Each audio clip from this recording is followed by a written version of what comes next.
a todos y bienvenidos a Mundo Azul.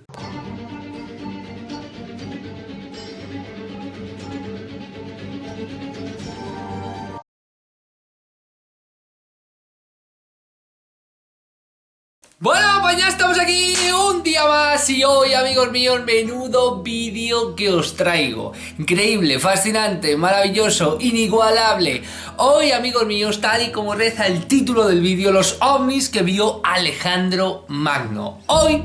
en este vídeo, vamos a indagar, a profundizar en la historia que más nos gusta, pero tintado, pintado de alguna manera o imbuido de una esencia vital que tenemos en el mundo azul, que en este caso es el misterio, el fenómeno ovni, que como siempre y como ya sabéis está en todos los lugares en los que el ser humano ha habitado, habita, nace, se desarrolla, crece y en diferentes extractos sociológicos del ser humano. En este caso, en la antigüedad, en las antiguas batallas, en los antiguos enfrentamientos, en las conquistas, en los territorios, en los antiguos imperios y en las personalidades que marcaron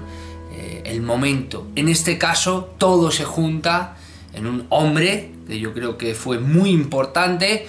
Podemos, si quieres, en su momento estudiar poco su figura, quién fue, pero hoy nos vamos a centrar en otro punto concreto, pero no podemos restarle una importancia tan increíble, tan maravillosa como sí afirman las crónicas y la propia historia, y en este caso es Alejandro Magno. Pero lo más importante es lo que vio Alejandro Magno en diferentes momentos de su vida. Vamos a ver lo que nos cuenta esos ovnis que vio Alejandro Magno. Alejandro Magno fue un importantísimo rey macedonio que vivió en el siglo IV a.C. y con tan solo 33 años de vida derrotó a los persas y formó el mayor imperio de su tiempo. Gracias a eso fue considerado el más grande militar y estratega del mundo y un líder sin precedentes. Sus victorias están marcadas no solo por sus grandes e increíbles estrategias, sino también, tal y como dicta la historia, por el avistamiento de ovnis.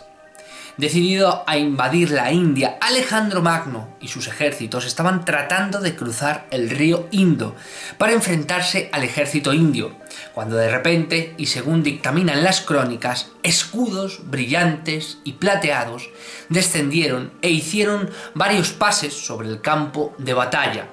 Estos objetos tuvieron un efecto aterrador en sus caballos, causando que mucha de su caballería se descuadrase en desbandada, al igual que los elefantes y las monturas indias.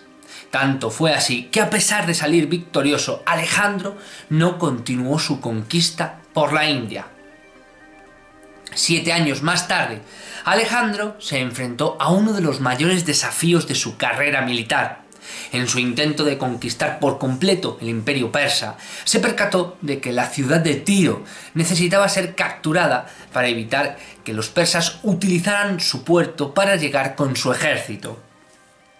Alejandro tardó 6 meses en construir una pasarela para llegar hasta los muros de la ciudad, pero a pesar de esto, la fortaleza parecía inexpugnable, repeliéndolos constantemente, haciéndolos casi infranqueables, con muros gruesos e inconquistables.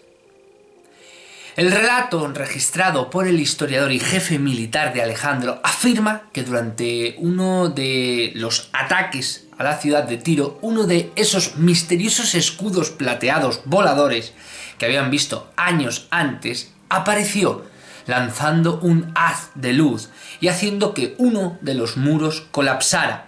Los hombres de Alejandro fueron capaces de pasar a través de la apertura, capturando así la ciudad. ¿Qué? ¿Cómo os quedáis? ¿Conocíais? ¿No conocíais este encuentro en 2 ocasiones que tuvo Alejandro Magno? Yo, investigando lo que es un poquito la historia, un poquito las crónicas, si os soy completamente sincero, solo sabía de un encuentro que tuvo Alejandro Magno, que en este caso es en la famosísima ciudad de Tiro. Lo primero, porque a todo aquel que ame la historia, como me pasa a mí, la figura de Alejandro es algo magnético. Es una figura que engloba un misterio poco común, sobre todo también, no solo por los avistamientos, sino ligado al misterio, el misticismo, a todo lo que envuelve su vida, como si hubiera sido un personaje necesario y concreto para que cumpliera un papel muy específico, y que, como pasa o como suele pasar con las grandes figuras, se fuera en poco tiempo, pero que su legado perdurara después de muchísimo tiempo. Así después vinieron los romanos, luego también los demás imperios, que de alguna manera le tenían como figura, como gran estratega militar, y no estamos hablando de 100 o 200 años después de Alejandro, estamos hablando incluso hasta de miles de años después. El famosísimo y gran estratega también militar se me ha ido. Esto suele pasar cuando estamos sin ningún tipo de guión. Napoleón también era una de sus figuras idólatras, por decirlo de alguna manera. No es que lo idolatrara como tal, o sea, que no le rindiera culto, pero sí que tenía una especie de adoración por Alejandro Magno, su actuación, su imperio, y de alguna manera Napoleón en Europa, en su versión Europa, intentó pues fijarse, o intentó plasmar ese tipo de conquistas, salvando la distancia evidentemente de años, pero ambos unas mentes militares sin iguales. Estamos hablando como militares, estamos hablando como estrategas, estamos hablando también como personalidades muy concretas. En este caso Alejandro creo que lo cubría todo, y como estamos diciendo, con tan solo 33 años. Pero lo importante es que las crónicas, y esto los historiadores se han dado de bruces, como digo, yo solo conocía la de la ciudad de Tiro por su importancia y por su peso a nivel histórico, y sobre todo por las grandes conquistas de Alejandro Magno y sus técnicas de batalla. Yo solo conocía una, pero sí que es cierto que las crónicas también narran otro encuentro cuando iban a cruzar el río Indo, y cuando estaban a punto de enfrentarse a ese ejército indio que aparece en las películas, ¿no? En esta película de Alejandro Magno, en el que Colin Farrell hace de Alejandro Magno, de rubio, por cierto, un rubio oxigenado que no me gustó nada, pero bueno, la película está bastante, o relativamente bastante bien ambientada. Y bueno, pues fue el momento en el que Alejandro se enfrenta contra elefantes. Era una especie de mundo nuevo para ellos, unas selvas, unos animales que no habían visto nunca, no habían tenido contacto nunca, porque la Persia profunda, que ellos decían que en este caso era colindante con toda la India, que eran ya reinos en sí, no tan desarrollados como en este caso Macedonia o el imperio macedonio, anteriormente el imperio griego, pero sí que tenían su ejército, sí que tenían sus conocimientos de batalla, sí que habían implementado, como hiciera Aníbal en sus tiempos, a los elefantes, que si bien los elefantes no les causaron una gran impresión, porque todo lo que es la parte norte de África, en este caso la parte sur del imperio macedonio, ya había elefantes y ya se conocían y se habían hecho estudios para la batalla de la implementación de los elefantes y demás. Sí que es verdad que, por ejemplo, los monos los desconocían por completo. Y bueno, teniendo en cuenta, que me lío porque a mí la historia es que me encanta, teniendo en cuenta lo que verdaderamente impresionó e impactó a Alejandro, es su primer encuentro, que sepamos, porque como sabéis, la cultura macedonia era prácticamente por influencia la cultura griega, y la propia madre de Alejandro Magno le influía, y de qué manera, de que Filipo I, gran conquistador también, gran rey y gran estratega en su momento también, del cual Alejandro evidentemente bebió, y ya que Alejandro también tenía otros maestros, como por ejemplo el gran Aristóteles, la madre de Alejandro le influyó durante toda la vida, diciendo que él no era hijo de Filipo I de Macedonia, sino que realmente era hijo de Zeus. Esto puede ser una especie de antesala a lo que después vio Alejandro Magno en la India, que tampoco sabemos si lo vio en otro momento, o las crónicas no lo cuentan, si lo vio en otro momento y lugar de su vida, pero estos dos encuentros a mí me fascinan, porque el primero, como estábamos hablando, lo narran las crónicas históricas, diciendo que Alejandro, cuando iba a entrar en batalla con este gran ejército indio, de repente vio estos escudos que, si os dais cuenta, siempre teniendo en concreto el momento histórico, o nos enganchamos en un momento histórico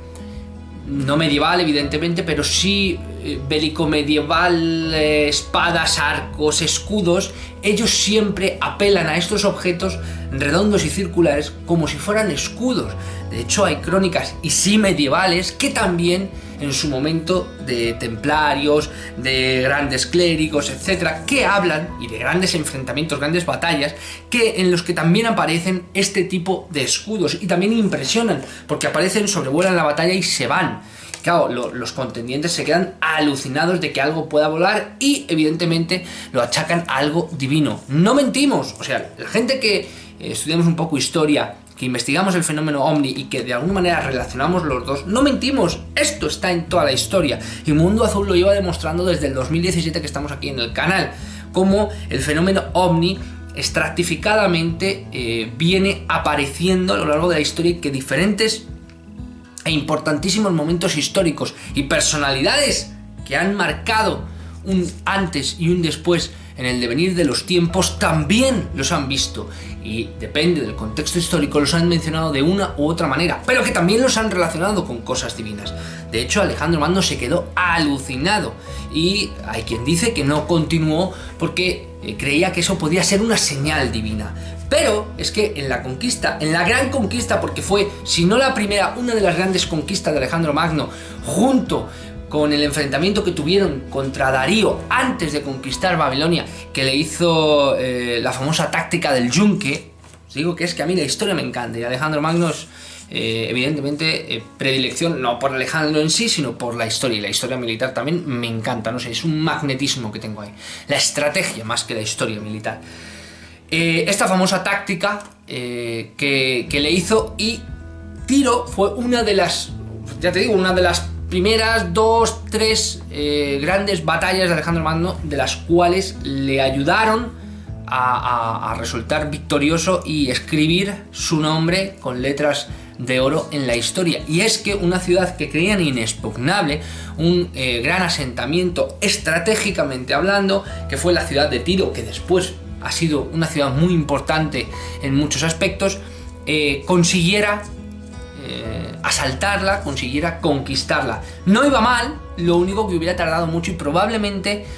por la escasez de recursos, por la difícil empresa de tener que asaltar un patio, unos muros muy grandes, etcétera, etcétera, hubiera tardado, y probablemente se hubiera quedado antes sin ejército de poder conseguirlo. Pero no iba mal. Pero, como la historia refleja, realmente lo que dio el golpe de gracia fue estos escudos, nuevamente voladores, que de alguna manera intervinieron en la batalla, haciendo desmoronarse, o como dice la historia, colapsar, que es una palabra muy concreta y muy específica desde mi punto de vista, haciendo colapsar con un haz de luz uno de los muros, permitiendo que así, de una manera muy sibilina, los ejércitos de Alejandro Magno se apoderaran y se colaran por este colapso de este muro, y consiguieran entrar y evidentemente hacerse con la ciudad de Tiro. Decidme, amigos míos, si el fenómeno ovni, además de esta crónica, no está inscrito también con letras de oro, remarcado con un bronce brillante de la historia de la humanidad, amigos míos. Desde la noche de los tiempos, y una vez más en Mundo Azul rescatamos el fenómeno ovni, otra historia más del fenómeno ovni, acompañada de una historia pura, de un personaje increíble, y sobre todo de puros datos, puros objetivos datos, que yo creo que es lo más importante para ceñirnos a un papel que nos corresponde como personas, como ciudadanos, y luego como entidades en sí que somos, que en este caso somos personas, personalidades, que si miramos al pasado,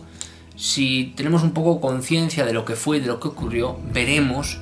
que esos escudos volantes, esos platillos volantes, esas balas de plata, como decían en el Regina Vides, en las antiguas crónicas, que también las hemos hablado del mundo azul, y en otros muchos relatos que hemos visto y que veremos, que todavía no hemos tocado, una vez más comprobaremos cómo el fenómeno OVNI nos ha estado saludando constantemente desde cada rincón